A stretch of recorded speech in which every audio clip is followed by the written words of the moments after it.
We can also have a look at what our system looks like through the graphic button. So you can see you can zoom in, but you can't zoom out because we haven't put out a button to go back.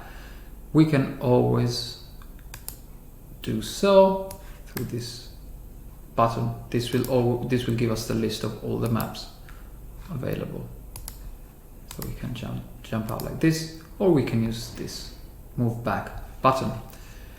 Now you can also configure this as your main page. So every time the system reboots, it will take you to this page, and you do it by clicking with your right hand button. You can only do so on graphic mode, and you just set this as the default entitled bitmap. So let's assume now we're happy with the work. The best thing to do is to do a backup. So we go into management and backup our program data. Now it's important to remember that the software will back up the config only with one title. You cannot choose the title, it's called data.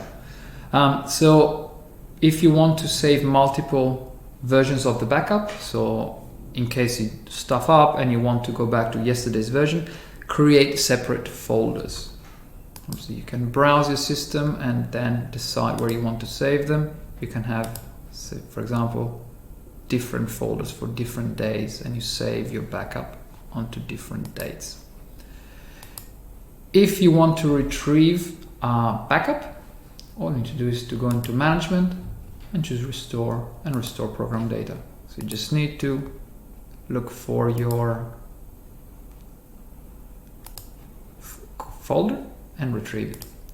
Alternatively, the system will always open up with the latest version that was used.